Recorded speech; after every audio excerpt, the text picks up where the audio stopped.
आज हम एक बहुत ही religiously as well as spiritually significant symbol करने जा रहे हैं। सिंबल का नाम है नानक। ये सिंबल सिख ओरिजिन से आता है और इसका मीनिंग होता है गॉड, एक ओंकार। एक ओंकार मतलब जो आपको सिंबल हम दिखाएंगे उसका सिखिज्म में मतलब होता है एक ओंकार। एक ओंकार एक ही है। ओम या ध्वनि जिसे कहें, या जिससे यूनिवर्स का ओरिजिन हुआ है, वो एक ही है। एक ओंकार। एक बार हम इसे बनाना सीखते हैं, उसके बाद मैं हरदयाल जी से रिक्वेस्ट करूंगी कि वो हमें एक ओंकार के बारे में थोड़ा सा विस्तार से बताएं, सो दैट जब भी हम इस सिंबल को ड्रॉ करें हम उसके रियल इसेंस से जुड़ पाए। मैं आपको जितना भी बताऊंगी वो बाद में, बट पहले हम उनसे सुनेंगे। तो एक बार इसे बनाना देखते हैं एंड कैसे इसे ड्रॉ करना है, और फिर उनसे हम लोग एक ओंकार का सिग्निफिकेंस और उसके इसेंस और उसका हमारी लाइफ में हम कैसे उसे अपने जीवन में उतार सकते हैं वो समझेंगे। चलिए एक बार इसे ड्रॉ करना सीखते हैं।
इसे बनाने के लिए इसके दो पार्ट्स हैं। पहला तो जैसे कि मैंने आपको बताया ना, एक ओंकार। एक ओंकार। सो फर्स्ट पार्ट इक इज एक। ठीक है। एक जैसे हिंदी में देवनागरी लिपि में लिखा जाता है, कुछ कुछ वैसा इसका रूप आता है। तो इसे हम लोग अंदर से शुरू करते हैं और एक सर्कल बनाते हुए फिर इस तरह से एक बनाते हैं। ठीक है। उसके बाद ओंकार। ओंकार का ओम से रिलेटेड रहता है। तो इसे आप कैसे करेंगे, यहाँ से पहले एक थोड़ा सा ज्योमेट्रिकल, लाइक वी शेप में आप ओम का जो फ्रंट पार्ट होता है, ऊपर का पार्ट होता है, वो बनाते हैं। उसके बाद नीचे से इसको गोल करते हुए, है ना, ऊपर पूरा घुमा कर ले जाते हैं एंड देन थोड़ा सा इसे वापस से कर देते हैं। तो इस तरह से एक ओंकार, और जिसे हम यहाँ पर नानक सिंबल कह रहे हैं, वो हम लोग ड्रॉ करते हैं। इसे थोड़ा नंबरिंग कर देते हैं हम लोग, यहाँ से 1 नंबर एंड इसका 2। बस ये दो पार्ट्स में आपका, दो लाइन से आपका एक ओंकार हो जाता है। ठीक है। इसका मेन पर्पस मैं आपको यहाँ पर बता देती हूँ, इसे हम यूज किस लिए करते हैं।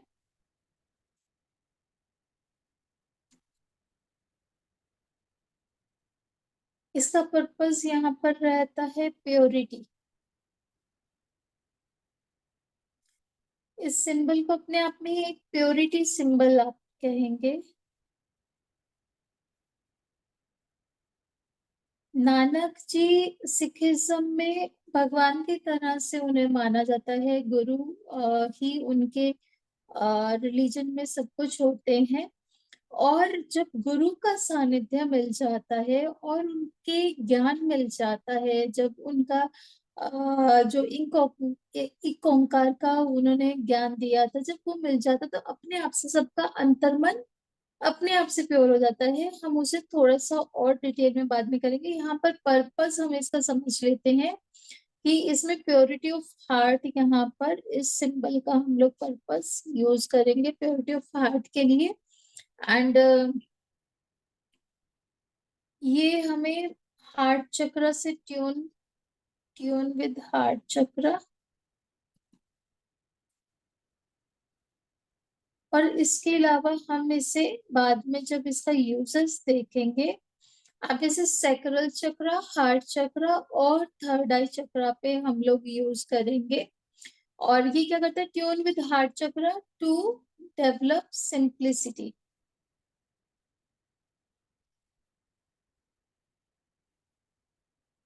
सिखिज्म की सबसे बड़ी ब्यूटी उनकी सिंप्लिसिटी है। जो इसेंस में जो उनका स्पिरिचुअल एस्पेक्ट है, बहुत ही सिंपल, बहुत सरल, सहज, वो उसकी ब्यूटी है। उसमें हर एक को समाहित किया है, कहीं पर कोई भेदभाव नहीं है। सरल जीवन, सरल जीवन, जिस तरह से भी सरल जीवन जी सकते हैं। तो यहाँ पर हम लोग हार्ट चक्र की ट्यूनिंग करेंगे सो दैट ये डेवलप हो और हमारे अंदर वो सिंप्लिसिटी, सहजता, मैं इसे सिंप्लिसिटी का सिंपल से ज्यादा मैं इसका मीनिंग लगाती हूँ सहजता। सहज होना क्या होता है? सहज होना होता है जब आपको कहीं पर भी कोई एफर्ट्स नहीं करने पड़ते, you are naturally that way. कोई भी नाटक, कोई दिखावा नहीं है, you are naturally that way, effortlessly that way. आपको एफर्ट नहीं करने पड़ते, बहुत कोशिश नहीं करनी पड़ती वैसा होने का। और वो सहजता कब आती है? जब हमारा मन बहुत प्योर होता है और हम परमात्मा के साथ एक फील करते हैं, तो वो सहजता होती है। वो सहज भाव होता है जब हमें बहुत एफर्ट्स, बहुत ट्राई नहीं करना पड़ता है। ये हमने थोड़ा सा समझा नानक सिंबल के बारे में। अब मैं हरदयाल जी को इनवाइट करूंगी कि वो एक बार हमें एक ओंकार के बारे में, नानक जी के बारे में थोड़ा सा बताएं, और जिससे कि हम उनके प्योर एसेंस को जान पाए, समझ पाए। तो मैं हरदयाल जी को इनवाइट करती हूँ कि वो हमें थोड़ा बताएं इस विषय पे, और यहाँ पे स्टॉप शेयर कर देते हैं। Thank you ma'am. जी हरदयाल सभी जी। को सभी को नमस्कार और हमारे ओर से प्यार भरी सत श्री अकाल। तो आपने मुझे मौका दिया बोलने का। हमारे क्योंकि हमारा जो सिख धर्म है उसकी जो बुनियाद है वो श्री गुरु नानक देव जी से ही शुरू हुई थी। क्योंकि हमारे 10 गुरु हुए हैं और उसके बाद में जब 10 गुरु लास्ट जो गुरु थे गुरु गोविंद सिंह जी थे, और उसके बाद में उन्होंने शब्द को ही मतलब गुरु के रूप में, गुरु ग्रंथ साहब जी हैं उनमें अपना भेद हो गए और बोला कि इसके बाद में जो है हमारा गुरु प्रथा जो है वो गुरु ग्रंथ साहब जी को ही माना गया। और गुरु नानक देव जी का जो जीवन है बहुत ही, जैसे आपने बताया, सिंपल। उनके जीवन में उनके 3 असूल उन्होंने हमें दिए थे। सबसे पहला था कि उन्होंने वो खुद करके दिखाया। सबसे बड़ी बात थी, उन्होंने बोला किरत करो, नाम जपो और वंड के छको। तो आप जानते ही हैं कि जो लंगर की प्रथा उन्होंने उनके टाइम से शुरू हुई थी। जब वो बचपन में थे तो बहुत छोटे थे, तो तब वो उन्होंने देखा कि उनके पिताजी जो थे, मेहता कालू जी उनका नाम था, तो खत्री थे वो। तो उन्होंने आगे उनको वो तो कोई भी पता चाहता है कि मेरा बच्चा जो उसी बिजनेस में ही आए, वैसे वो पटवारी थे वो। तो उन्होंने क्या मतलब ये कहा कि मेरा बच्चा है तो उसको व्यापार में डालना चाहिए, क्योंकि जो अरोड़ा होते हैं, खत्री होते हैं, व्यापार में होते हैं। तो उन्होंने उनको उस समय 20 रुपए दिए थे कि बेटा जाओ और जाकर कुछ सामान लेकर आओ और व्यापार शुरू करो। तो जो जा रहे थे रास्ते में उनको कुछ साधु मिले, भूखे थे। तो उन्होंने मतलब उनको बोला कि बेटा हमें कुछ खाने के लिए कुछ दो। तो इतने प्योर थे वो क्योंकि वो तो परमात्मा के भेजे हुए थे, एक पवित्र महापुरुष थे, रहू थी एक, तो उन्होंने मतलब जो वो 20 रुपए थे उनका जो सामान ला रहे थे वो सभी उनको ही लंगर के रूप में उनको सभी को छिपा दिया। और जब वो घर में वापस आए तो उनके पिताजी बहुत नाराज हुए। तो उनके जो बहन थे, उनसे बड़े थे, उनका नाम भी माता नानकी करके मतलब उनका नाम था, बहन थी, बड़ी थी उनकी बहन थी। तो उस टाइम उनके पिताजी ने उनको एक चांटा मारा था गुरु नानक देव जी को, कि तुम मतलब मैंने पैसे दिए थे आपको बिजनेस के लिए, तो आप तो ऐसे भूखों को लंगर छका कर आ गए। तो उनकी बहन बीच में आए, उनको बोला पिताजी आप हाथ उठाया था, तो उन्होंने बोला इनको मत बोलिए कुछ भी। तो वो पहचान गई थी कि ऐसी रूह है वो, तो पता ही होता है। तो ये तो उनके बचपन की बात थी। तो आज भी देख रहे हैं आप पूरे संसार में कहीं भी कहीं भूकंप आता है, कुछ भी आता है, कोरोना के टाइम पे भी आपने देखा होगा जगह जगह पे लंगर लगाए गए थे। तो 20 रुपए का उस समय का लगाया हुआ लंगर आज भी पूरी दुनिया में जो है, सिख धर्म में सबसे ये प्रथा आपको सभी को पता ही है कि ये लंगर की प्रथा है। और उसमें बहुत मतलब सिंपल, मतलब उसमें भेदभाव कोई नहीं, किसी जाति का है किसी धर्म का है, सबके लिए लंगर खुला रहता है। तो इसी इसके लंगर की एक और बात मैं आपको बताना चाहूंगा कि जो अकबर बादशाह था, जो अकबर आप जानते हैं, अकबर ग्रेट भी उसको बोलते हैं, हम उसको ग्रेट नहीं बोलते क्योंकि हम दूसरे धर्म से हैं। तो अदरवाइज उसके उनके पास भी जब वो तीसरे गुरु थे, गुरु अमरदास जी थे हमारे, तो उनको मिलने के लिए अकबर बादशाह आया था। तो उन्होंने एक प्रथा डाली थी कि पहले लंगर बाद में मतलब पहले बाद में संगत, पहले लंगर बाद में संगत, यानी कि उसको भी नीचे बैठ के सभी के साथ मिलकर बैठ के उसको भी अकबर बादशाह को पहले वहां पे उनको लंगर छकना पड़ा, तब जाकर गुरु जी से उनकी मुलाकात हुई थी। तो इतने सिंपल ये हमारे धर्म का ये असूल रहा है। तो अभी मैं मुद्दे की बात करता हूँ कि जो एक ओंकार का आपने मुझे बोला बताने के लिए, क्योंकि जो बेस है वो है ओम। ओम की ध्वनि से, जिससे हम मानते हैं कि उसी ध्वनि से ही ये पूरा जो संसार पैदा हुआ। तो गुरु नानक देव जी ने मतलब क्या अलग क्या किया, वो ज्यादा अलग नहीं है, क्योंकि हम सभी मानते हैं कि वो एक है, परमात्मा एक है। तो उसी के नाम से उन्होंने एक बोला, एक ओमकार, यानी कि वो परमात्मा एक है। तो आगे उसकी थोड़ी सी, उसको हम मूल मंत्र बोलते हैं, तो उसके बारे में आगे उन्होंने इसका बताया परमात्मा के बारे में, क्योंकि वो कैसा है। उसके आगे बोला गया सतनाम, यानी कि उसका जो नाम है सच्चा है। कर्ता पुरख, वो खुद ही अपने आप ही मतलब वो जो करता है, सब सृष्टि को बनाने वाला है।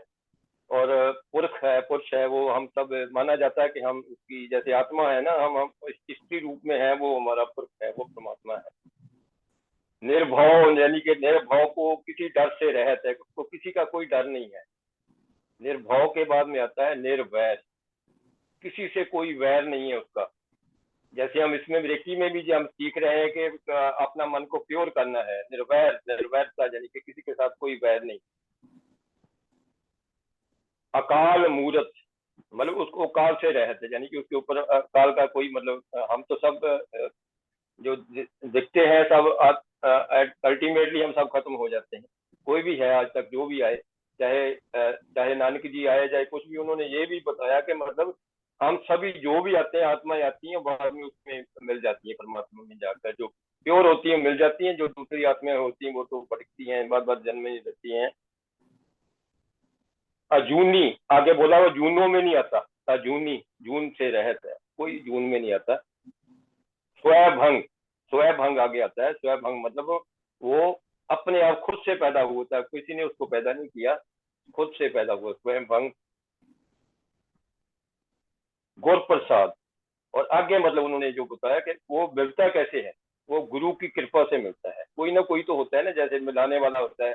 जैसे हम आमतौर पे बोलते हैं ना, गुरु गोविंद दोनों खड़े, किसके लागों पाए, आगे मतलब ऐसा बोला जाता है ना। ऐसे आगे मुझे थोड़ा भूल गया क्या है, याद आएगा बताऊंगा। तो नेक्स्ट मतलब उसमें क्या है, मैं बता रहा था आपको, अकाल मुजुनी जब आगे बोला है जप, यानी कि इसको जपो, जप इसी को बार बार जपो, यानी कि एक ओंकार को, यानी कि ओम को कह लिए, एक ओंकार को जो एक है उसको।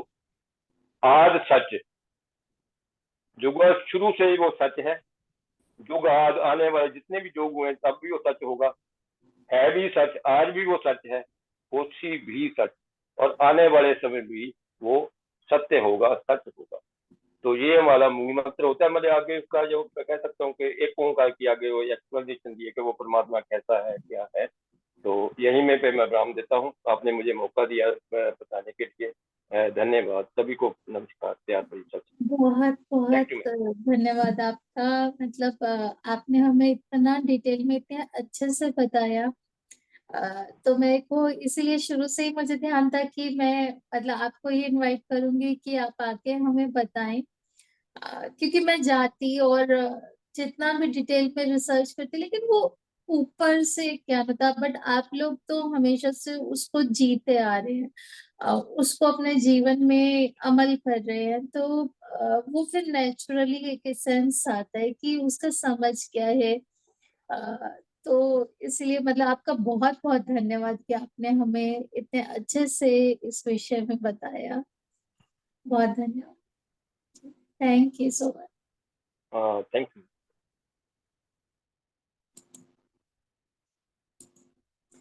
चलिए, तो अब इससे देखते हैं कि हम लोग प्रैक्टिस कैसे करना है।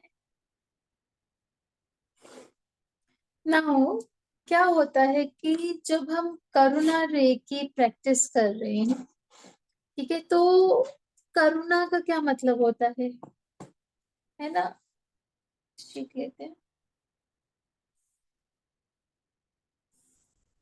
करुणा रेकी में करुणा का मतलब क्या हुआ? करुणा, कंपैशन, काइंडनेस। ठीक है, अब ये कंपैशन, ये काइंडनेस, इससे प्रैक्टिस करने के लिए सबसे एक इम्पोर्टेंट जो प्री रिक्विसाइट है ना, वो है प्योरिटी ऑफ हार्ट।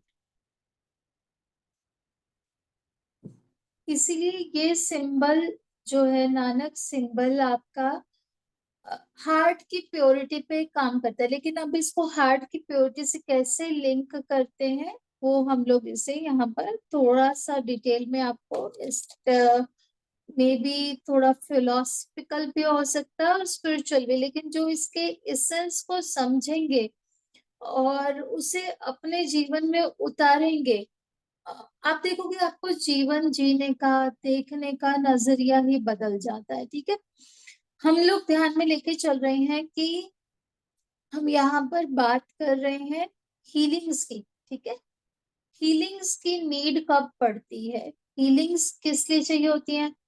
या तो कोई प्रॉब्लम्स आ रही होती है ना, किसी भी तरह की, फिजिकल हो सकती है, फाइनेंशियल हो सकती है। प्रॉब्लम्स का भी अब जो कहते हैं ना कि मान लो किसी को हल्का हल्का दांत में दर्द हो रहा है, कभी नहीं जाता डॉक्टर के पास। मेरे खुद के कजन्स डेंटिस्ट हैं और मेरे को भी पहले टीथ का बहुत प्रॉब्लम रहा है, तो डेंटिस्ट के पास जाते थे तो काफी डिटेल में बात होती थी। तो बोलते थे, कहते कि आज तक भी ना कोई पेशेंट मेरे पास ये नहीं आया कि हल्का सा दर्द हो रहा है, डॉक्टर साहब थोड़ा थोड़ा दर्द लग रहा है।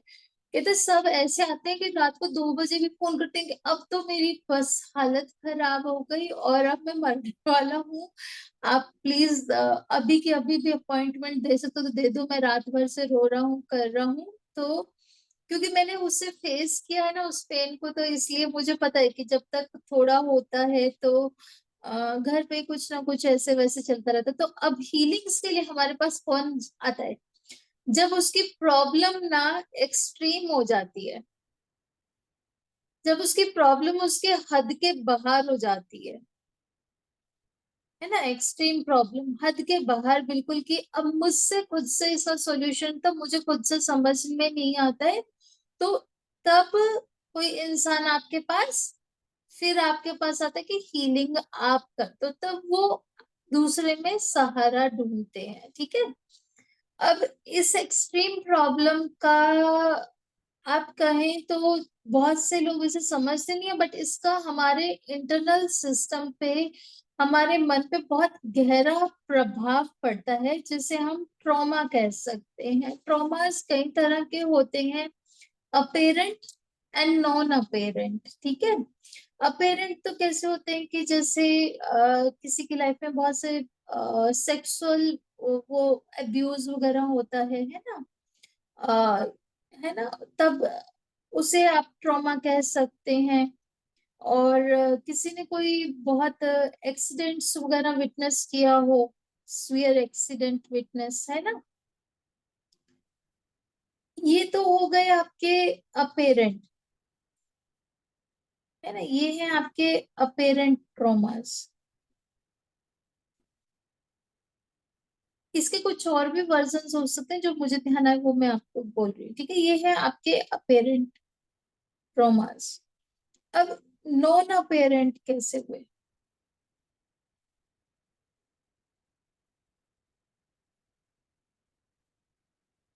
नॉन अपेरेंट होता है हर एक एक्सट्रीम, जो ये वाला है ना, ये हर एक एक्सट्रीम प्रॉब्लम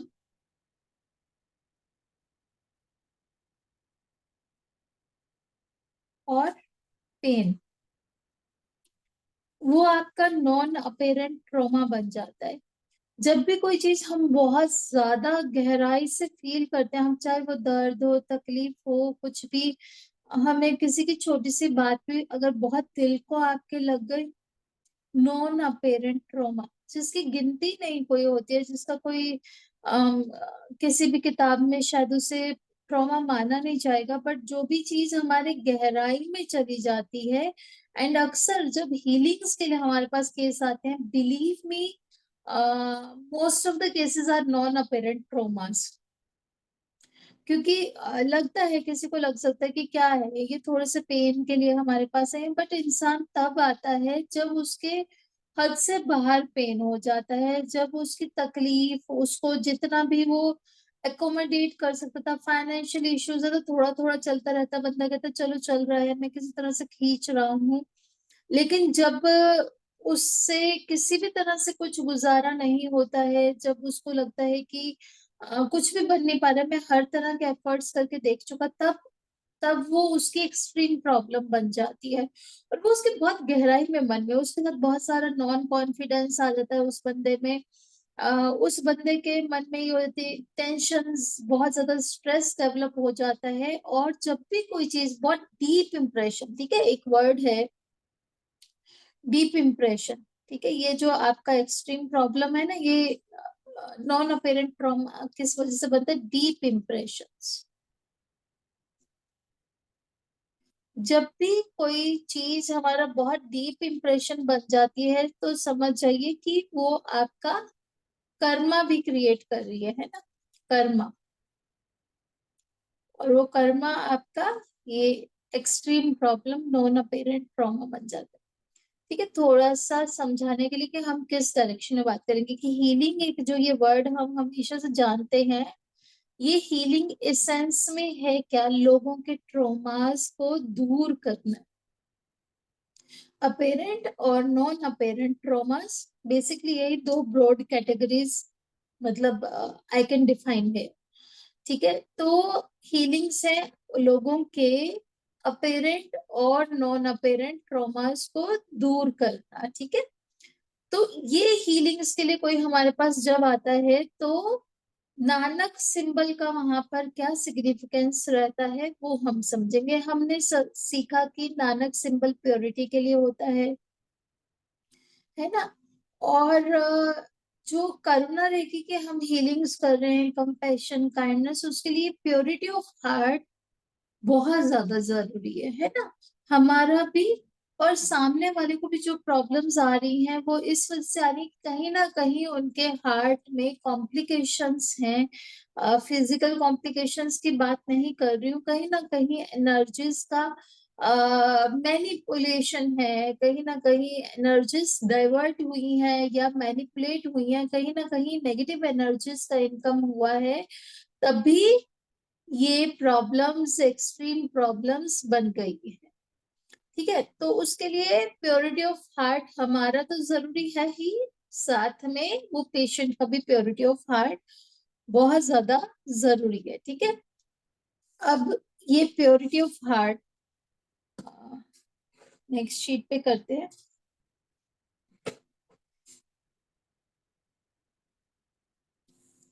अब ये जो प्योरिटी ऑफ हार्ट है ये कैसे आता है, ठीक है। It comes, purity of heart आएगा आपका अनकंडीशनल लव।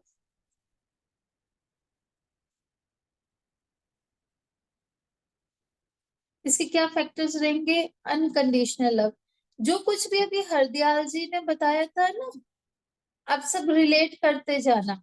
अनकंडीशनल लव, जब जैसे उन्होंने लंगर की बात कही थी, लंगर क्या है, बड़े प्यार से खिलाते हैं, मुझे बहुत पसंद है। मतलब जो लोग पंजाब से नहीं है वो शायद नहीं भी जानते होंगे, बट अभी तो सब जगह होता है, गुरुद्वारे होते हैं।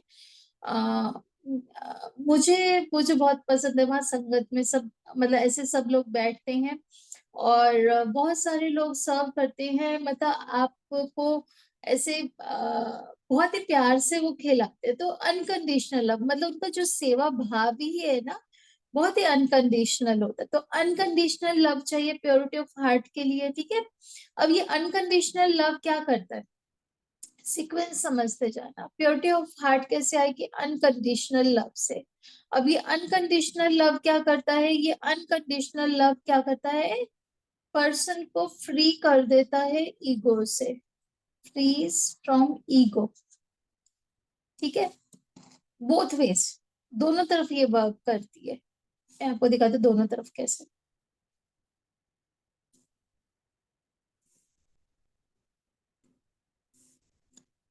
जो पर्सन को आपने अनकंडीशनल लव सेंड किया, ठीक है, जब आप उसको अनकंडीशनल लव करते हो तो वो रिसीवर जो है उसके मन में आपके लिए पॉजिटिव फीलिंग्स आनी शुरू हो जाती हैं, और आपके प्रति किसी भी तरह का भेदभाव या किसी भी तरह का मन मुटाव जो है उसके मन से निकल जाता है। और वो पर्सन फिर हर तरह की ईगो से फ्री होके आपको करता है एक्सेप्ट। एक्सेप्टेंस की उसमें भावना आ जाती है ना, एक्सेप्टेंस की भावना आ जाती है, मन बहुत मेल्ट हो जाता है ना, बहुत जिसको कहते हैं दिल पे गल जाता है ना। तो ये एक्सेप्टेंस अब कैसा है? जब किसी इंसान को आ, आपने जो फील किया होगा वो मैं बताती हूँ। कभी गुस्सा आता है, किसी एक पर्सन पे गुस्सा आया, उस समय आप किसी और से भी बात नहीं करते हो, तो गुस्सा एक का वो खुद पे भी गुस्सा आता रहता है कि मैं क्यों गुस्सा, हम लोग अंदर से बहुत डिस्टर्ब हो जाते हैं, और बाकी सब पे भी गुस्सा। तो अब सेम वे ये एक्सेप्टेंस जो है उस पर्सन के लिए आई, फॉर दैट पर्सन, और साथ में ये एक्सेप्टेंस फॉर वन सेल्फ, खुद के लिए भी आ जाती है। क्योंकि ये ऐसी फीलिंग्स है ना, जब ये फैलना शुरू करती है ना फिर सब कुछ कम पास कर लेती है। एक्सेप्टेंस आ रही है तो एक के लिए एक्सेप्टेंस नहीं होती है, इसको एक्सेप्ट किया तो खुद को भी एक्सेप्ट किया, दूसरों को भी एक्सेप्ट किया, तो ये एक्सेप्टेंस की फीलिंग बहुत बढ़िया रहती है। एंड दिस एक्सेप्टेंस ये एक बड़ा साइकिल है। एक्सेप्टेंस जब आ जाती है तो वैसे ही ईगो नहीं रहती, और जहाँ ईगो नहीं होती वहां पे फिर ये सेल्फलेस लव होता है, अनकंडीशनल लव होता है ना। एंड जहाँ अनकंडीशनल लव होता है वहां पे बहुत प्योर हार्ट्स होते हैं, ठीक है। एक तो ये साइकिल ऐसे चलता है। दूसरा, जो पर्सन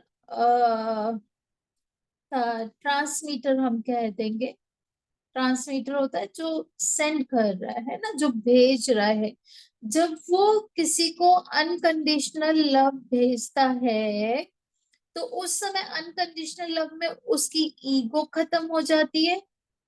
ईगो सेक्रीफाइस करता है ना वो पर्सन अपनी, ठीक है, ईगो सेक्रीफाइस करके वो भी एक्सेप्टेंस का भाव लाता है उस पर्सन के लिए, और ये एक्सेप्टेंस का भाव फिर वो ईगो को खत्म रखता है, एंड ईगो से फिर वो अनकंडीशनल लव, एंड फिर इसका भी प्योरिटी ऑफ हार्ट घुमा के कहाँ से ले जाए।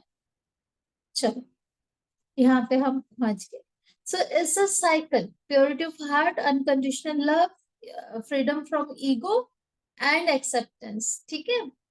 तो ये आप अब समझो, किसी पर्सन को आप देखो कोई बहुत पेन में है, तकलीफ में है, मेंटली बहुत सारे पेन में गुजर रहा है, उसको बहुत लोगों ने धोखा दिया, उसको ट्रस्ट नहीं है किसी पे, इसी तरह के हीलिंग के केसेस आते हैं ना। उसको किसी पे ट्रस्ट नहीं बन रहा, जिंदगी पे कोई भरोसा नहीं, लोगों पे कोई भरोसा नहीं। तो जब ये प्योरिटी ऑफ हार्ट का ये साइकिल शुरू होता है ना, अनकंडीशनल लव मिलता है, तो वो ईगो, जिन लोगों को किसी पे भरोसा नहीं होता ना, वो एक शेल डेवलप कर लेते हैं। मैंने भी लाइफ में ऐसे फेजेस देखे हैं जहां पर मतलब आप लोग मुझे अलग तरह से देखते हो, पीपल, देर आर पीपल जिन्होंने मेरा वो रूप भी देखा है जहां पर कोई मुझे बात करने के लिए अप्रोच भी नहीं कर सकता था, किसी की हिम्मत नहीं होती थी कि कोई मुझसे बात करने की वो कर ले। मैंने अपने चारों तरफ इतना एक शेल क्रिएट किया हुआ था, तो वो हार्ड शेल एक क्रिएट कर लेते हैं, है ना। और वो सीखो में रहते हैं कि अब मैं किसी को भी अपने आप को हर्ट नहीं करने दूंगा। तो लाइफ के डिफरेंट डिफरेंट फेजेस होते हैं, ठीक है। अब ना, ये पर्सन था जिसको बहुत भरा हुआ बैठा है ना, और उसको ये अनकंडीशनल लव मिला, और उस अनकंडीशनल लव से उसकी वो ईगो ना, वो जो शेल बना रखा था, वो धीरे धीरे थोड़ा मेल्ट होना शुरू हो जाता है, और फिर उस पर्सन में एक्सेप्टेंस आती है कि ठीक है, मैं लोगों पे विश्वास कर सकता हूँ, मैं बात कर सकता हूँ, है ना। तो वो एक्सेप्टेंस का, अब ये एक्सेप्टेंस जब आती है तब आपको पता है ना, हार्ट की ब्लॉकेजेस दूर होती है, मन खुलता है, दिल खुलता है, तब जाकर ये हार्ट की ब्लॉकेजेस दूर होती है, and तभी वो पर्सन लाइफ में किसी भी तरह की हीलिंग रिसीव कर सकता है। जब तक हार्ट ओपन नहीं होगा तब तक कोई हीलिंग रिसीव नहीं हो सकती। आप कितनी हीलिंग्स करते रहो, अगर कोई पर्सन बहुत स्टफ, बहुत ही रिजिड है ना, बहुत ही स्टिफ सा है, और बहुत अपने साथ बहुत स्ट्रिक्ट है, तो कोई एनर्जीज ना उस पर वर्क नहीं कर पाती है। तो यहाँ पर जब उसमें एक्सेप्टेंस आती है, वो थोड़े से अपने दरवाजे खोलता है, और फिर उसके ऊपर हीलिंग्स वर्क करना शुरू करती हैं, उसकी लाइफ में थोड़ा हैप्पीनेस आती है, फिर अबंडेंस की भी एनर्जीज आती हैं, है ना। एंड फिर वो बहुत चीजों से फ्री फील करता है, अनब्लॉक्ड फील करता है, that is when this purity of heart comes. और इसमें हम देखेंगे, मतलब ये सारे फीचर्स अभी आपने जब हरदयाल जी से सुना, और हम लोग भी बात कर रहे थे, है ना, गुरु नानक जी के बारे में और एक ओंकार के बारे में, जब वो भाव आता है तो ये प्योरिटी ऑफ हार्ट अपने आप आता है, अनकंडीशनल लव अपने आप आता है, वो एक्सेप्टेंस, नो ईगो, किसी भी तरह का ईगो नहीं होता है ना। तो वो सब चीजें अपने आप से आती हैं। तो ये सिंबल मतलब कहीं ना कहीं आप इससे फिर लिंक कर पा रहे होंगे, ठीक है। एक एस्पेक्ट हमने ये समझा कि क्या होता है प्योरिटी ऑफ हार्ट और एक्सेप्टेंस का ये जो साइकिल है, ये हमने समझा ना। अब हम इससे चलते हैं आगे, एक और एस्पेक्ट इसका। ये आप सबको लग रहा होगा बहुत ही थियोरटिकल है, पर बहुत इम्पोर्टेंट है। आपको हमेशा हीलिंग्स करते समय, और जो लोग आपके पास हीलिंग के केसेस आएंगे उनको समझने में बहुत हेल्प करेगा।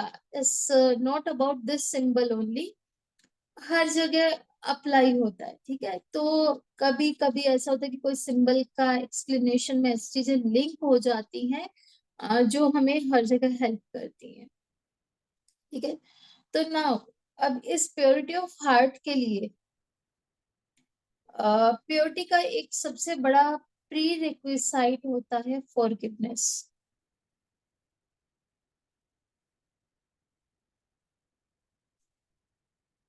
प्री प्री रिक्विसाइट होती है, क्या कहोगे, एलिजिबिलिटी, और उसकी उसका एक रिक्वायरमेंट, किसी चीज को पाने की पहली रिक्वायरमेंट क्या रहती है, वो होती है प्योरिटी के लिए फॉरगिवनेस। हमारे अंदर फॉरगिवनेस का वो भाव बहुत होना चाहिए, है ना। फॉरगिवनेस भी कैसे, वो ईगोलेसनेस से आती है। तो फॉरगिवनेस भी इसमें बहुत इंपॉर्टेंट है। अब वहां पर वो जो हम एक्सेप्टेंस की बात कर रहे थे, वो पर्सन के बहुत सारा बैकग्राउंड होगा, बहुत सारे लोगों ने उसको अलग अलग अलग अलग तरह से हर्ट किया होगा। तो जब तक ये पर्सन उनको वो एक्सेप्टेंस के बाद उनको फॉरगिव नहीं कर पाएगा, तब तक वो प्योरिटी पूरी तरह से आ नहीं पाती है, ठीक है। तो प्योरिटी का प्री रिक्विजिट जो है, ये फॉरगिवनेस है, ठीक है। तो फॉरगिवनेस यहाँ पे बहुत इंपॉर्टेंट है। फॉरगिवनेस यहाँ पर हमारी बहुत इंपॉर्टेंट है। ये मैंने गड़बड़ किया इसको चलो अब ये ठीक है। ओके ठीक है, तो अब हम क्या ले आए वहां से, एक्सेप्टेंस से एक और फैक्टर हम लोग ले आए फॉरगिवनेस का।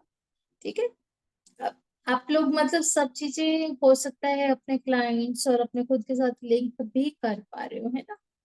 तो जब ये हमारे अंदर प्योरिटी आती है ना, तब हम लोग समझते हैं कि कैसे पूरी दुनिया एक इल्यूजन है। जो भी सब हम एक्शंस कर रहे थे, प्योरिटी मेक्स अस अंडरस्टैंड कि सब इल्यूजन है। इल्यूजन क्या होता है? भ्रम, that everything is illusion।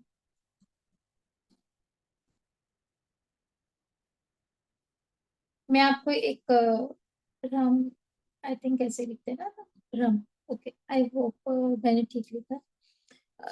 तो मैं आपको एक एग्जांपल बताती हूँ भ्रम कैसे और इल्यूजन कैसे। बहुत साल पहले की बात है। My Elder daughter is in 10th standard now. जब वो 5th स्टैंडर्ड में थी, एक बच्ची थी उसकी क्लास में, उसने उसे कुछ कह दिया एंड उसकी मदर के मेरे अच्छे टर्म्स से, तो I spoke to her mother and उसकी मदर ने एकदम से उस बच्ची का फॉल्ट एक्सेप्ट करने की वजह से एकदम से रिटेलिएट किया एंड फाइनली जो भी हो, मतलब बहुत ज्यादा कुछ नहीं, बट हम लोगों के बीच में थोड़ा सा खिंचाव आ गया। अभी कल रात की बात है, अचानक से मुझे उन्होंने इसके बर्थडे पे ना कोई गिफ्ट दिया था एंड उस गिफ्ट को देखकर मुझे उनकी याद आ गई है। Then I was smiling at, मतलब एट माई सेल्फ की कैसे कोई छोटी छोटी चीजों पे कभी हम उलझ जाते हैं, या उसे बहुत बड़ा, तब मेरे लिए बहुत बड़ी थी वो बात की मेरी बच्ची को कुछ बोल दिया and I was very possessive about my kids. तो मतलब जब मन में प्योरिटी आती है ना, तब समझ में आता है कि कैसे हर चीज बाहर भ्रम है। बहुत सारी चीजें जिसमें हम उलझते रहते हैं, बहुत सारी चीजें जिसका हम गुस्सा मनाते हैं, जिन चीजों से हम हर्ट होते हैं, सब चीजें भ्रम है। इसको भी हम समझेंगे, मैं सिर्फ आपको वर्ड दे के नहीं छोड़ रही हूँ कि सब चीजें भ्रम कैसे हैं। और इस सारे भ्रम का आंसर है आपका Nanak. Answer is Nanak, we can say God, Trinity,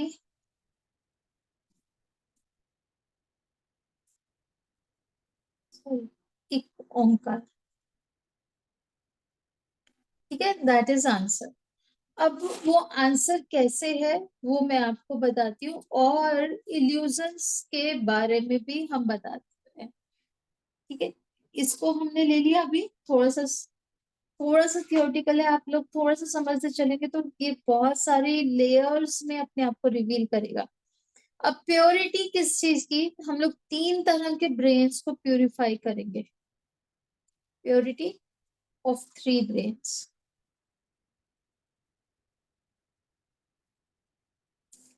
1, 2 and 3।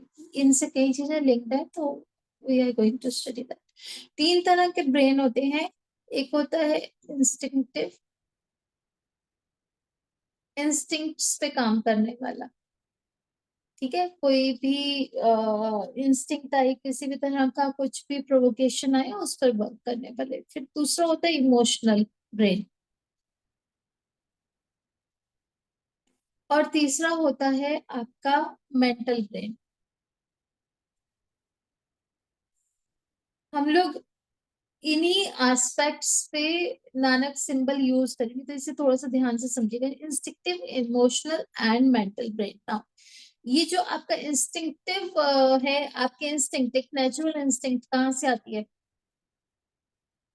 Sacral चक्र। ठीक है, लाइफ चक्र बोलते हैं इसे। फिर इमोशनल आप कौन सा हुआ? हार्ट चक्र। अब ये चक्र आप नोट कर लेना, क्योंकि यही चक्र है जहां पर हम लोग आपके नानक सिंबल को यूज करेंगे। और मेंटल आपका ब्रेन होता है थर्ड आई चक्र। ठीक है, तो ये इनका लिंक है आपस में। जब अब हम लोग प्योरिटी जब आएगी, तो प्योरिटी से क्या होगा, ये तीनों के तीनों आपके ब्रेन्स, थ्री ब्रेन्स, दूसरा कोई कलर यूज करें, थ्री ब्रेन्स, थ्री ब्रेन्स आपके बैलेंस्ड होंगे। Purity, that is purity. उसको हम प्योरिटी कहेंगे जब तीनों ब्रेन्स बैलेंस हो गए। तीनों ब्रेन्स बैलेंस होने का क्या मतलब हो गया, आपका सैक्रल चक्र प्लस हार्ट चक्र प्लस थर्ड आई, ये तीनों चक्र बैलेंस्ड। ठीक है, तो ये चीज हमें करना है। अब आप इसको देखना, जब ट्रॉमास की जहां पर बात आती है ना, तो जब हम हीलिंग्स में हमने जितना भी आप लोगों ने अभी तक स्टडी किया, सैक्रल चक्र, वूम चक्र, सैक्रल चक्र को और क्या कहते हैं, वूम चक्र। ठीक है, सैक्रल चक्र आपका, वूम चक्र ट्रॉमास से रिलेटेड रहता है। लेकिन उसके लिए हमने अभी जो पीछे सारा स्टडी किया, क्यों मैंने आपको बताया था कि क्यों ये ट्रॉमास को हील करने के लिए आपको आपका हार्ट चक्र प्योर चाहिए, अंडरस्टैंडिंग चाहिए, थर्ड आई। ठीक है, अब इन चक्रास को थोड़ा सा और आप क्या करेंगे यहाँ से, ये तीनों आपने अभी तीन एस्पेक्ट समझ लिए। अब यहाँ पर क्या होगा, आप नानक सिंबल के यूज से, मैं आपको बाद में प्रोसेस छोटा सा है, करोगे क्या वो बताती हूँ। सबसे पहले नानक सिंबल का, यहाँ पर नानक सिंबल यूजेस, सीक्वेंस नहीं बता रही हूँ अभी, सीक्वेंस बाद में बताते हैं।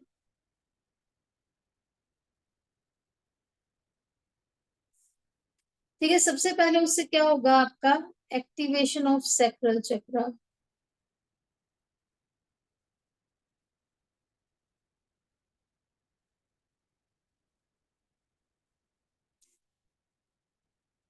सबसे पहले हम उससे क्या करेंगे, एक्टिवेशन ऑफ, ये आप जो प्रोसीजर करोगे ना, उसके बारे में बता रही हूँ, नानक सिंबल का। एक्टिवेशन ऑफ सैक्रल चक्र हम करेंगे, यहाँ पर हम लोग क्या करेंगे, वहां पर इंटेंशन होगा,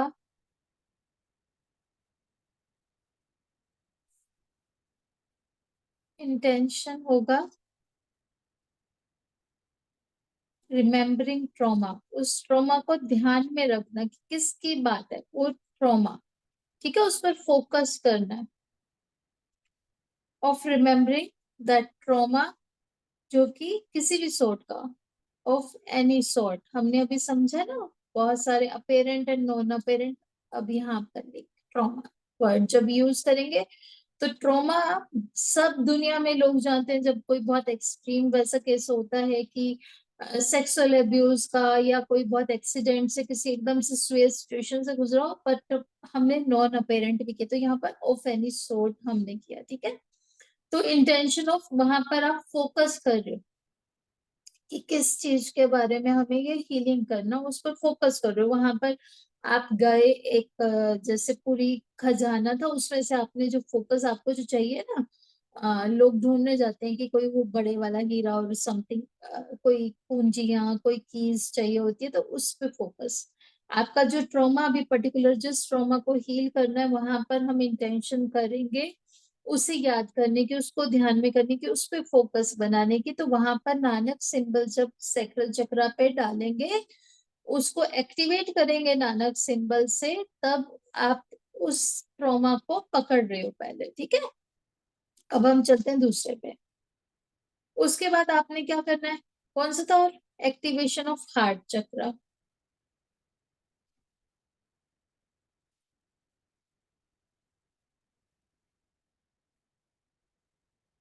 ठीक है, आपका यहाँ पर हो रहा है एक्टिवेशन ऑफ हार्ट चक्र। अब हार्ट चक्रा पे क्या करेंगे? हार्ट चक्रा पे आप फॉरगिवनेस की एनर्जीज को इन्वोक करेंगे। कि हार्ट चक्रा पे आप जब नानक सिंबल ड्रॉ करोगे तब उस पर्सन के अंदर क्या है? फॉरगिवनेस की और करुणा, कंपैशन, कंपैशन की एनर्जीज को इन्वोक करोगे।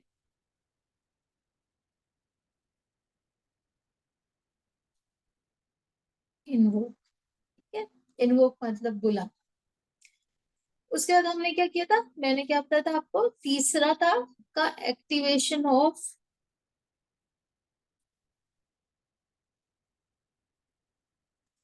थर्ड आई चक्रा, है ना? थर्ड आई था।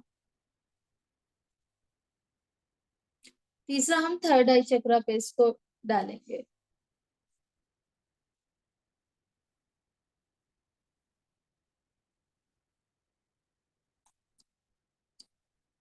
थर्ड आई चक्रा पे क्या होता है?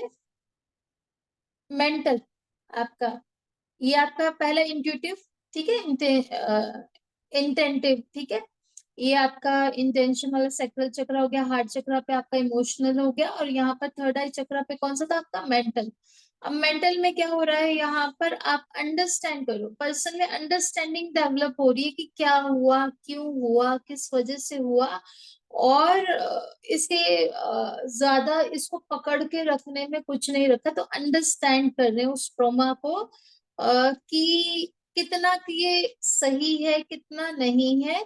और जो हमने इल्यूजन की बात की ना, जैसे मैंने आपको अपना एग्जांपल बताया, तो जब हम उसको रियलिटी में अंडरस्टैंड कर रहे हैं कि एक्चुअल में कुछ है नहीं, तो जो भी प्रॉब्लम्स थी, किसी के बहुत डीप और बहुत सारी सफरिंग्स हो सकती हैं, बट उसको जब वो पर्सन अंडरस्टैंड करते हैं कि ठीक है, it was an event of, आपने बहुत सारे लोग देखे होंगे, बहुत सारे रेप सर्वाइवर्स होते हैं, एसिड अटैक सर्वाइवर्स होते हैं, एक्सीडेंट सर्वाइवर्स होते हैं, कैंसर सर्वाइवर्स होते हैं, वो सब उनके लिए ट्रॉमास थे।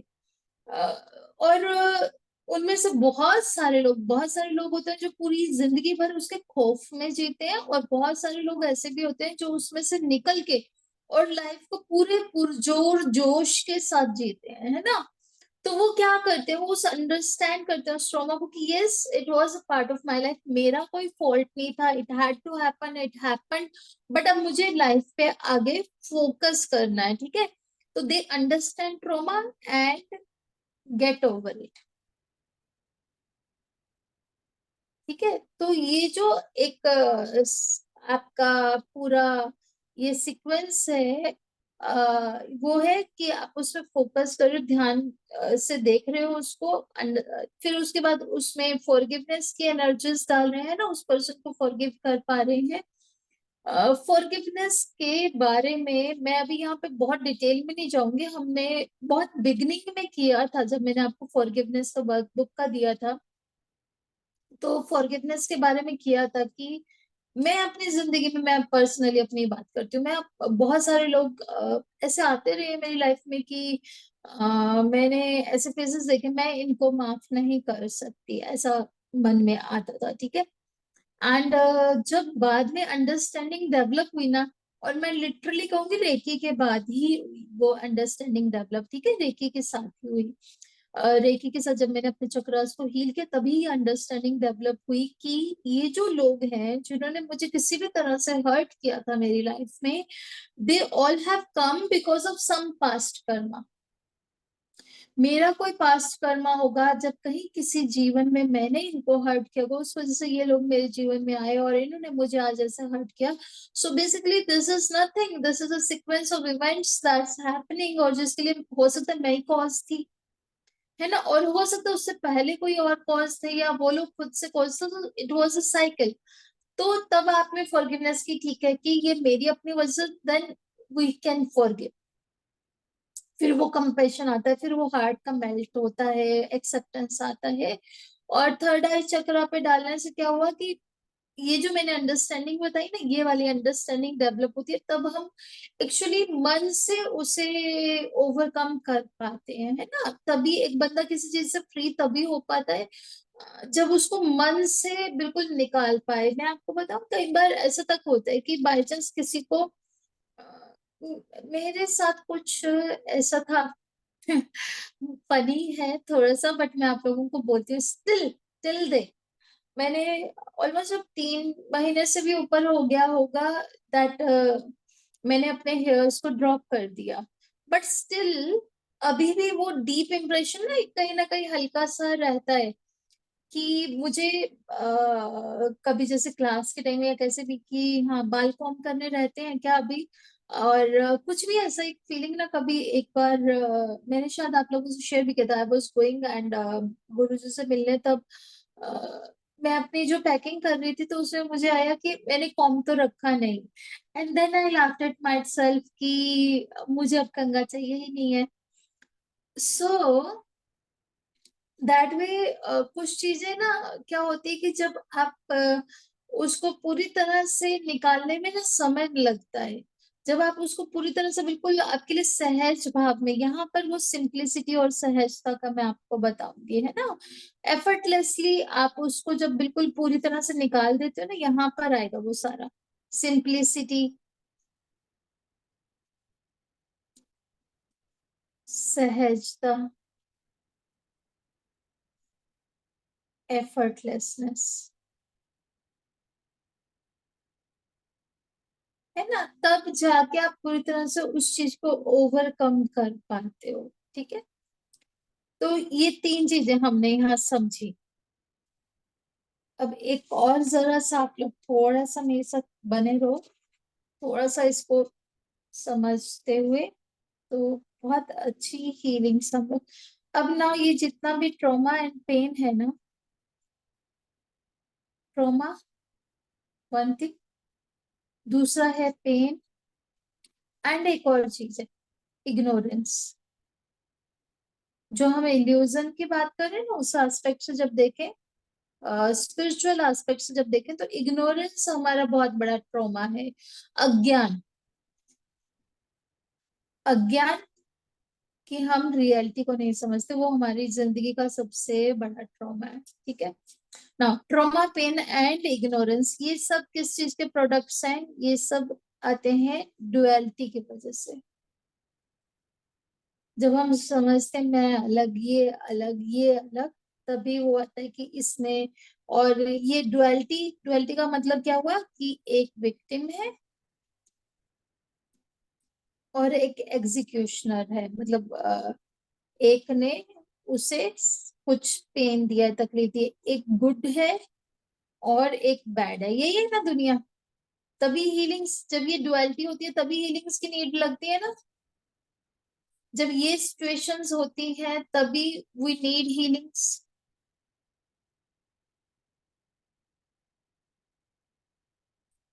ठीक है, और ये डुअलिटी क्यों आती है? मेनली इस इग्नोरेंस की वजह से, अज्ञान की वजह से आते हैं। जब हम समझते नहीं है, मैंने आपको कहा ना, मैंने अपना जो एग्जांपल दिया कि किसी के साथ, एक दूसरे पेरेंट के साथ मेरा थोड़ा सा स्ट्रेस वो हो गया, तो दैट वाज बिकॉज डुअलिटी है ना, ये मेरा बच्चा, ये उनका बच्चा। या कहीं पर भी हम लोग जब कि इसने मुझे हर्ट किया, इसने मेरे अगेंस्ट काम काम किया, लेकिन हम लोग ये नहीं समझते कि we are all manifestation of one God. ठीक है, और जब एक ही गॉड के मैनिफेस्टेशन है, वही हमसे सब काम करवा रहा है और एक सीक्वेंस में सब कुछ चल रहा है, तब ये डुअलिटी अपने आप से डिसॉल्व हो जाती है। ठीक है, तो इस डुअलिटी को, हीलिंग्स की ये नीड, ठीक है। अब इस डुअलिटी को डिसॉल्व करना हमारी हीलिंग्स का पर्पस है। ये इग्नोरेंस को खत्म करना है। आप हीलिंग से इग्नोरेंस खत्म करना है, पेन खत्म करना है, ट्रॉमा खत्म करना है, यही करना है ना आपको हीलिंग से। यही हीलिंग का पर्पस है आपका, है ना। ये हीलिंग का पर्पस है आपका, तो उसके लिए क्या, ये डुअलिटी को डिसॉल्व करना पड़ेगा। अब ये डुअलिटी कैसे डिसॉल्व होगी?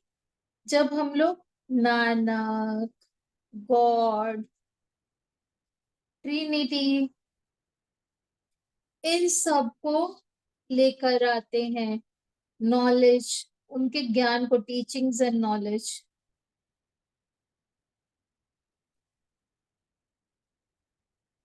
ग्रेटिट्यूड, है ना। जब ये ग्रेटिट्यूड आएगा तभी तो वो फॉरगिवनेस और वो सारी चीजें हो पाएंगे। ठीक है, तो ये डुअलिटी को आपने डिसॉल्व करना है। तो जब ये डुअलिटी डिसॉल्व हो जाएगी ना, तब होने क्या वाला है,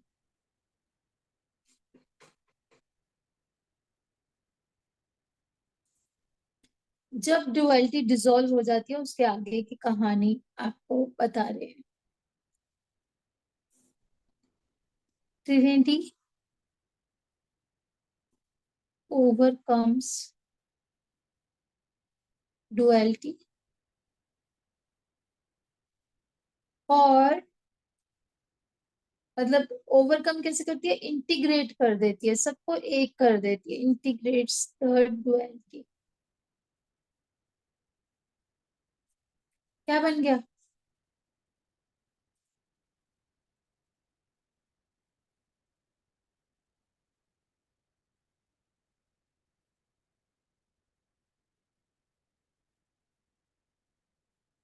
ठीक है, एक ओंकार।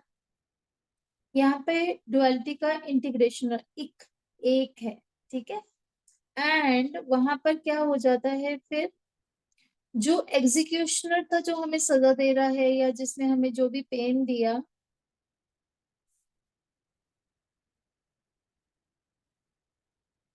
Executioner is very beautiful, executioner becomes our teacher.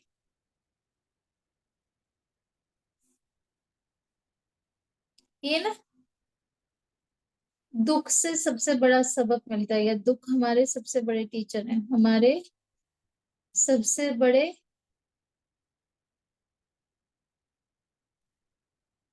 Teacher हैं,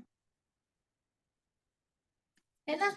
यही है ना, पेन ही सबसे बड़ा टीचर होता है। तो जब ये हो जाएगा तब एग्जीक्यूशनर हमारा टीचर बन जाएगा, ठीक है। और हम लोग क्या समझेंगे, जब हमने क्या किया था थर्ड आई से, व्हेन वी अंडरस्टैंड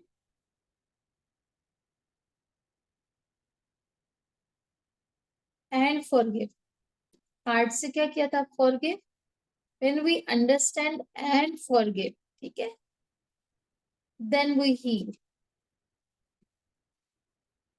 कंप्लीटली। तो ये आपका हीलिंग का प्रोसेस रहेगा।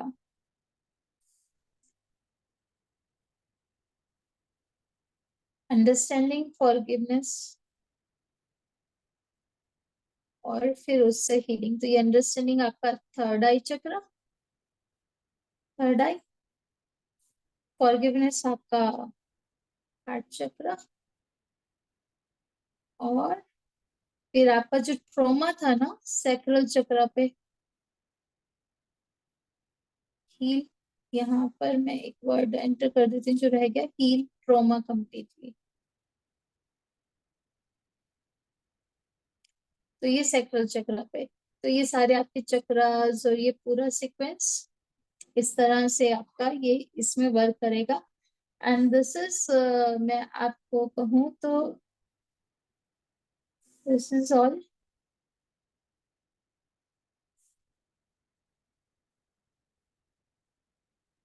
पर्पस ऑफ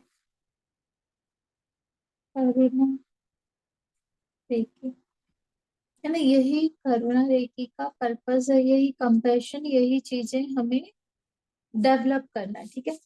अब अब आपको 1 मिनट में मैं बता देती हूँ कि आपको करना क्या है, सीक्वेंस ऑफ हीलिंग। वो अंडरस्टैंडिंग मेन था, हीलिंग का सीक्वेंस तो आपका बहुत छोटा सा है, बट उस अंडरस्टैंडिंग के साथ करना है, उस पर्पज से करना है, वही आपके इंटेंशंस, वही एफर्मेशंस आपके सेट करेगी, ठीक है। आपका चोकोरे ड्रॉ करना, नानक, चोकोरे ड्रॉ करना पूरा ओवरऑल, ठीक है, फुल बॉडी। नानक सबसे पहले सैक्रल चक्र पर,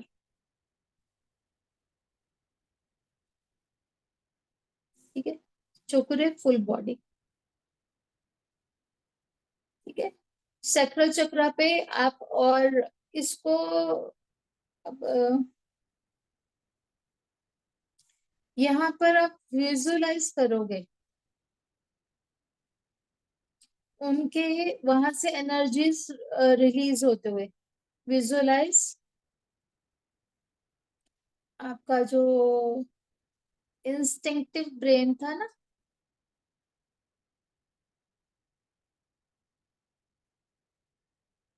फीलिंग, ठीक है, वहां पे आपको विजुअलाइज करना है पूरा लाइट्स के साथ ना। आप ऑरेंज कलर को इंक्रीज होता हुआ, ऑरेंज कलर सैक्रल चक्र का कलर होता है ना, ऑरेंज कलर, ऑरेंज कलर को आप वहां पर इंक्रीज होते हुए विजुअलाइज कीजिए। और वो जो इंस्टिंक्टिव ब्रेन है उसको हील होते हुए देखें। फिर उसके बाद आप आगे, जब आपने ये देख लिया, फिर आप उसके बाद आगे अगले स्टेप पे जाओगे। आप नानक सिंबल ड्रॉ करोगे हार्ट चक्र पर,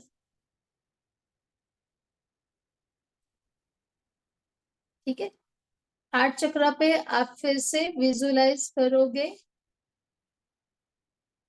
इमोशनल ब्रेन का, उनका इमोशनल ही। क्या कलर होता है हार्ट चक्र का? Green colour, emotional brain healing, ठीक है। तो वहां पे आप ये ग्रीन कलर को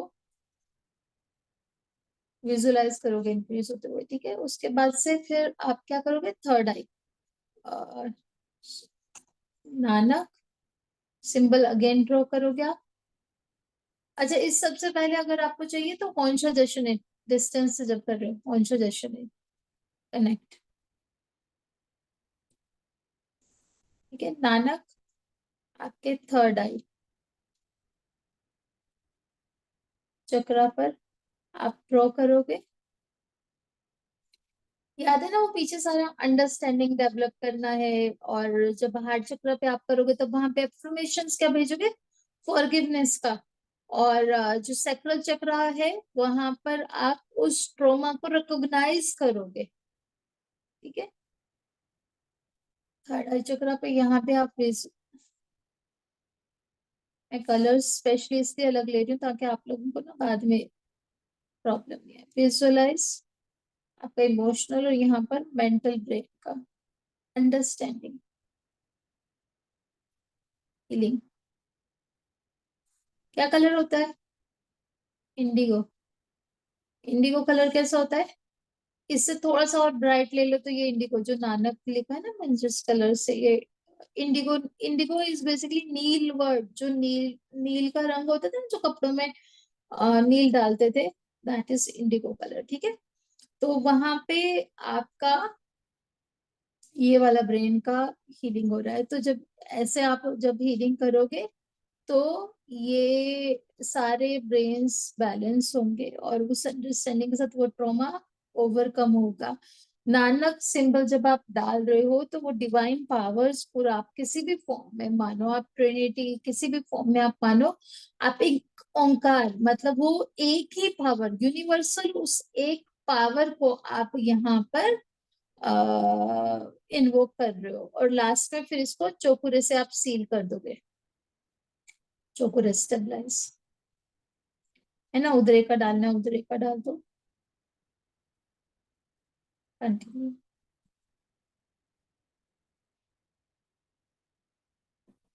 ये आपका सीक्वेंस रहेगा। जस्ट मैं यहाँ पर दो तीन वर्ड्स ऐड कर देती हूँ। जब आपने किया यहाँ पर, ये आप कर रहे हो रिकॉग्नाइज ट्रॉमा,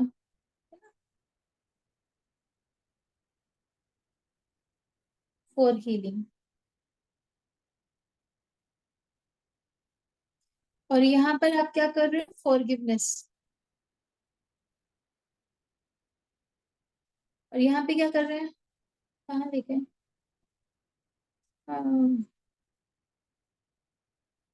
थर्ड आई चक्र पे अंडरस्टैंडिंग एंड ओवरकम,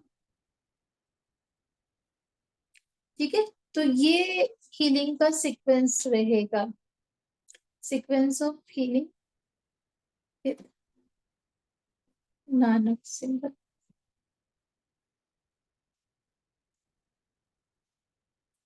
पहले वो सारा डिटेल एक्चुअली समझना बहुत जरूरी था। जब आप ये सब करोगे तभी ये सारे ब्रेन्स बैलेंस हो पाएंगे। तो आप बेसिकली ऑन्शोजेशन इन चोकोरे पूरा बॉडी पे फुल पे, उसके बाद उनके सैक्रल चक्रा पे नानक डाला, फिर हार्ट चक्रा पे डाला, फिर उसके बाद आपने थर्ड आई चक्रा पे डाला, एंड उसके बाद से फिर आपने स्टेबलाइज करने के लिए चोकोरे डाला और उदरे का डाला और कंप्लीट। दैट वे आप इससे हीलिंग्स करोगे, ठीक है। एंड विद दैट हम लोग आज का सेशन ओवर करते हैं। ठीक है, thank you so much everyone. Any questions और एनीथिंग अब हम लोग फिर नेक्स्ट सेशन में लेंगे। होप सो आप लोग ये हीलिंग सीक्वेंस बहुत अच्छे से समझ गए होंगे। Okay, thank you everyone, lots of gratitude आप सभी का। आप सबने अपना कीमती समय थोड़ा एक्स्ट्रा देकर रखा। Thank you so much.